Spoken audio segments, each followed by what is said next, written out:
All right. All right. We appreciate you joining us, Sam Grow. Man, I tell you what, this has been an exciting time for us, and I know it's an exciting time for you right now in your career. I often think back to the time when somebody on the radio said, before it took me 20 years to make it overnight, right? Yeah. Uh, Yeah. let's go back though, and let's talk about how things got started for you. How long have you been playing music? I know that George is very familiar with your stuff, but just take us back to when it all started. Yeah. I mean, I first started singing when I was 5 in church, and that's kind of where I caught the bug for singing. My dad, he had me sing Amazing Grace in the church, and after I got done and people clapped, I was like, "Oh man, this is nice." I was a little kid, and and then at like 15, my dad had this little bar, little hole in the wall bar he went to on Wednesday nights right across the street from his work, and he asked the bartender if his son could come in and play for tips. And I was pretty cheap labor, and I would play all the songs that they wanted to hear. So my dad and his friends would just throw money in the tip bucket, and I would, kind of learn on the fly and sing on the fly. And really, I just enjoyed playing for people and having that. And then at 16, I started playing more shows and making records, and just kind of selling them out of the back seat of my truck. And then at 17, I graduated, and that was it. I met up with Gene Quaid and Mike Stacy, my bass player and guitar player, who are still my bass player and guitar player to this day. Um, Gene found me when I was like 14 or 15 and started writing songs with me. So the minute I graduated, both of those boys were ready to get me out and playing. So since I was 16 or 17 years old, I've been playing 250 dates a year. And it's been something that I've loved ever since. I couldn't imagine doing anything else with my life. I would be really terrible at hanging drywall. So I'm I'm happy that I get to sing songs for a job. Well, you're very good at it. We know this, right, George? Thank you, brother. Well, Sam, I turned Andrew onto your music well before he ever bought the station, Oh yeah, years ago. and I said you've got to hear this guy. I said he's so good. I said you'll be very surprised. And the first thing that he did when he bought the station was he said, "We got to get Sam one." Hey man, I appreciate it, man. I appreciate both of you. Yeah, we've been rocking your stuff, and obviously, we appreciate you, and we appreciate Brad helping facilitate this and helping facilitate getting us your music before anybody else had it. Now, we didn't play it until we were allowed to, but we really do appreciate getting all of the stuff so we can get it on and get it played out. This has been a big year for you, though, Sam. As you mentioned, you've been grinding for quite a while in this business, and it's a cutthroat business. It's not very easy to break through, and you've spent a lot of time and a lot of effort to get to where you are now. And this year has been, obviously, it's been a tough year for everybody getting through COVID. And as an entertainer, it's very difficult when people are shutting down venues.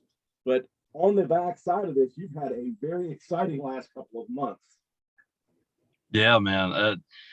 I tell people all the time, 2020 was a really tough year for a lot of people, but thankfully for me, man, it was a big year for me and really changed a lot overnight. I had the success of Song About You, and then all the songs after Song About You have just been performing really well. And, we've been blessed to get on a lot of major playlists and a lot of major things that get more ears on the music. And before the pandemic, my biggest goal in my whole career was to play the Grand Ole Opry. That's all I've ever wanted to do. When people ask, "What do you want out of your career?"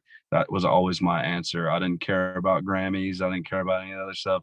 I just wanted to play the Opry, and that's because when I was 14, the first time my dad took me to Nashville, he drove me over to the Grand Ole Opry, and he said, "Son, if you're singing country music, the only way you're legitimate as a country singer is if you play in that circle." So from a kid to now, that's the only thing I ever thought about was, doesn't matter how many gold or platinum records you have, doesn't matter how many seats you're selling, unless you play the Grand Ole Opry, you're not a legit country artist in my dad's eyes and in mine, because that's what he brought to me, you know? Yeah. So I didn't think it was ever going to be something that I could obtain because it's such an honor and such a hard thing to get to. And Brad, he got a phone call before the pandemic where the Opry called and said, you know, we're watching what Sam's doing and we really would like him to come in and hang with the staff, play a few songs, and then we'd like to, you know, talk about an invite. Now, because I had nothing going on at that point, nothing major anyway. And they said, but we would, you know, we want to hang with them. Well, then pandemic happens, so all that stuff cancels. So I thought, well, I was this close and now it's gone. and and then Brad got a phone call a few weeks ago. Actually, it was September 13th, the day after my dad's birthday, and they called and gave me my official invitation to come and make my Grand Ole Opry debut on November the 27th. And I mean, I cried for the first 4 hours, and even when I really, if I have to like stay on a skim level of talking about it, because when I really try to dive into think about it and wrap my mind into it, it completely throws me. Because, you know, like I said, I never thought or you know, it was my goal, but the reality, I knew how tough it was to get there. It's like, you know, any NFL football player or any major athlete that gets into the majors, they think, well, man, it would be great to win the World Series or it would be great to win the Super Bowl, but it's just a pleasure to be able to play the game professionally. That's kind of where my mindset was, is like, man, so that's why I've always called the Opry my Super Bowl. You know, like, I'm in the game. I'm fortunate and grateful to be in the game of country music, but you know, if I ever played the Opry, that's my Super Bowl. So yeah, man, it's been a crazy couple years, and I'm thankful and really excited to see where it goes from here. But I know that, and I know the Opry knows now too. Anytime they call and invite me, I'll cancel anything. I'll be there in a second. So, yeah. Let me just say that we hope they don't cancel Friday night on us. we hope the Opry doesn't call and ask you to come. Oh yeah. Hey man, I'll have to just jump jets. You know, it's fine. I could do it. You can do both of them. Yeah. So Yeah. again, you know, that's a recognition. That's a serious recognition of the effort, the time, but not just the effort and the time, but the ability that you have to entertain people and the ability you have to songwrite and produce and things like that. And it takes a lot of time and effort for you to get to that point. So it's almost a justification of all of that hard work that you've put in. And beyond that, you're still doing big shows, small shows. It doesn't seem to matter. We've been following you social media presence wise. And you said, you know, listen, if we have big shows canceled, I'll do fireside shows. I'll do anything. I'll go places and I'll play for 20 or 200 or 2,000 people. I think that's part of what makes you so special, is that you're still a humble human being no matter what. Man, I'm blessed that I get to sing songs for a job and, you know, do this as a job. And it doesn't matter the amount of numbers that come to a show or not, even if it's, like you said, 1 to thousands. That one, even if it's that one person, that's one person that worked hard all week and decided to spend their money to come and see me play or buy a record or share it on their socials. Like, that's what allows me to keep doing what I enjoy doing so much. And I'll be honest with you, man, those smaller shows are my favorite, because the bigger shows, you lack a lot of the connection, because you can't, you know, when I'm a first to 3, when I'm on tour with, say, like, you know, a Colt Ford, there's a lot more rules. There's a lot more time restrictions. There's a lot more like things where you don't get to hang with people as long as you feel like you should be able to hang with them, especially when they're investing money into, you know, wanting to come and say hi and meet you personally. And I've always had a hard time with that, where, you know, I'm grateful enough to where my music touches a lot of first responders and military men and women. So they come out and they like to come out and meet me too. And when someone's standing there and saying that they only have 2 minutes to talk to me, I have a really hard time with that. And George knows, I to the point where venues will try to make me do meet and greets within their rules and capacities, and I don't do it. I just do it on my bus, so I can have as longer time with people and hang with them on as a group longer, you know. And with these small shows, the backyards and bonfires thing that I did, not only did I get to play my music to people who genuinely appreciate it and they want it, you know, they're letting me be amongst their friends and their family, and it's extremely intimate. They're letting me come into their home. Then afterwards, I get to hang out with all of them and learn their stories. And, I get to go out in their garages and see those old Impalas that their grandfathers built, or, look at the house that they've had in their family for 2 or 3 different generations. And as a songwriter, I mean, that's gold, that's gold. And when most of my buddies just stayed home and quit, and they, just didn't really go out and play or get any of that. I mean, it's so important for me to be out on the road. It's muscle memory for me at this point. And the biggest thing of being a songwriter is you have to live. You have to live life, or you can't write anything. I tell you what, that's really, really cool as a songwriter to be doing those things. Yeah. I mean, and Sam, I mean, I've known him for so long that, everything that he writes, it comes from the heart. Thanks, man. I appreciate you. Yeah, listen, we get to talk, me and George, a good bit, Now I'm writing his checks these days. So, Yeah.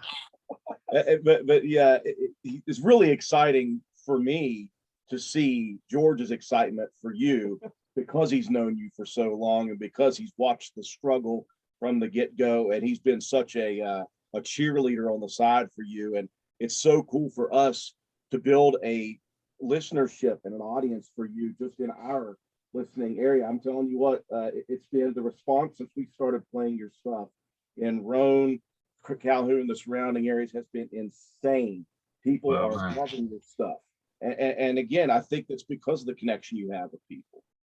Well, I appreciate that, and I appreciate them. Hopefully I'll get to meet all of them. And, like with George, you're right. There has been people since I was 16 that have watched me play. So for them, it's just as much their victory. And it's true.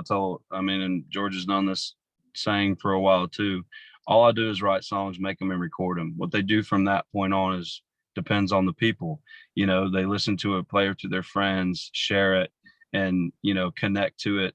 And so my victories really are their victories. It's God in them that allows me to do what I love the most. So, my wins feel like theirs, and that's how it should be, because without it, there's a lot of artists that like to, hang their hat on themselves. I've never been that kind of artist. God and the people who listen to my music, that's why I get to do this, man. And I'm grateful every single day I get to open my eyes and do it. And so I'm happy for these wins for them, more so than even myself. Sam, we appreciate you joining us here. And again, we want to thank Adelphia Music Hall, because they've let us basically come in here and kind of mooch off of them for this Friday night show. And we wanted to get you on here so we could get you out to our audience that really does enjoy your work. We've given away tickets for the entire month to your show on Friday night at the Adelphia Music Hall in Marietta. And of course, George is going to be there. And we've got ticket winners who are excited to come watch your show and meet with you. And we couldn't be more appreciative of, we know time is of the essence for anybody. And we know that you've been busy. So we can't thank you enough for taking time out of your day to sit with us and to talk with us, and really just to help us help you a little bit, but it helps us a lot.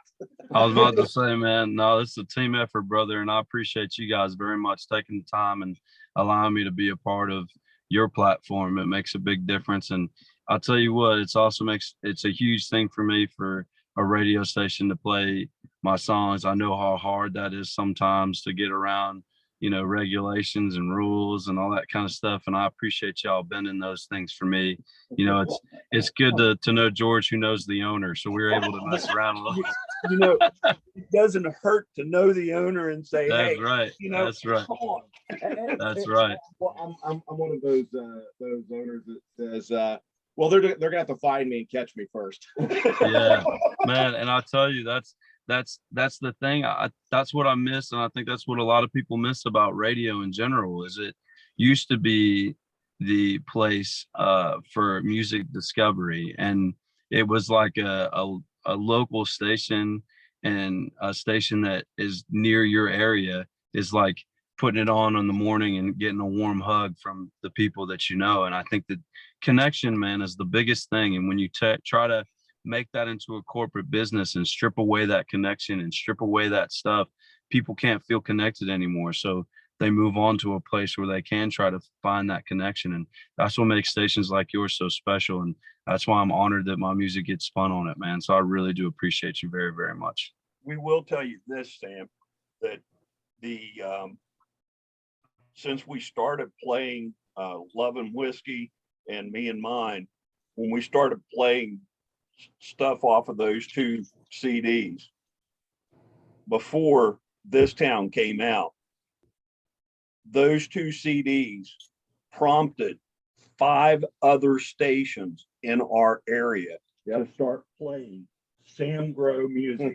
Heck yeah, man. I love it. Yeah. I love it. I love it. I love it. Well, I appreciate it, man. And hopefully we'll get to see some of them out here on Friday. And I'm thankful that Adelphia and y'all are teaming up. I know they said they want to start doing some more country shows. So hopefully that'll just keep rolling and it'll be a beautiful partnership.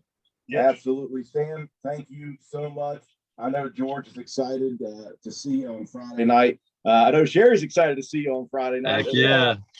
But we appreciate your time, brother, and enjoy the show Friday night. I wish I could be there, but obviously, you know, business calls. But we want to thank you so much for just being a part of this station and helping us out. And we wish you the best of luck in your career, brother.